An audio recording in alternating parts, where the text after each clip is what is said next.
une prise de parole remarquée. Avant le passage à la nouvelle année, Emmanuel Macron a présenté ses vœux aux Français, samedi 31 décembre 2022, à 20h. L'occasion pour le président de la République d'évoquer la réforme des retraites, les coupures d'électricité, ou encore, le prix de l'énergie. Si celui-ci s'est exprimé pendant 18 minutes, si est-il le décor dans lequel il se trouvait qui a interrogé les Français. En effet, il se tenait devant la bibliothèque personnelle de son bureau d'Engle, à l'Élysée. Sur Twitter, on peut ainsi lire, Emmanuel Macron a donc décidé d'enregistrer ses vœux depuis la bibliothèque d'une classe d'école primaire. Pourquoi pas? Macron, on dirait qu'il est dans le CDI d'un lycée CIST quoi ce décor? Mais aussi, le mari de la professeure de lettres a présenté ses vœux depuis le CDI.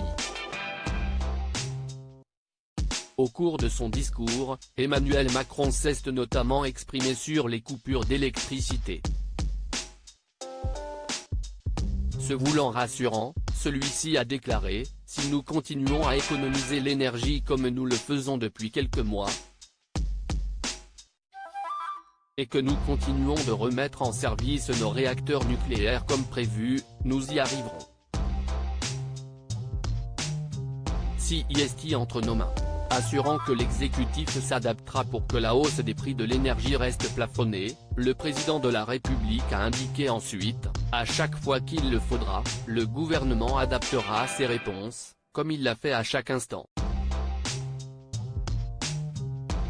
Enfin, il a précisé que les artisans boulangers et nos entreprises les plus industrielles bénéficieraient de nouvelles aides adaptées, en plus du bouclier tarifaire déjà mis en place.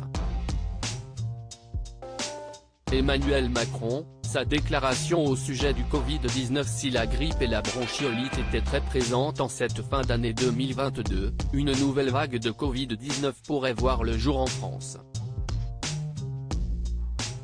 Assurant que le pays saurait faire face si cela était le cas, Emmanuel Macron a fait savoir, d'abord grâce à l'usage raisonnable et adapté des gestes barrières contre le virus que nous avons appris, ensuite grâce à la vaccination qui a montré son efficacité.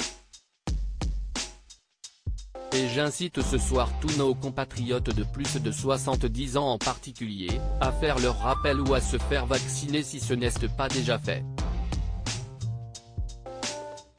Enfin, en testant, en séquençant, en établissant des contrôles aux frontières, notamment pour les voyageurs en provenance de pays à risque.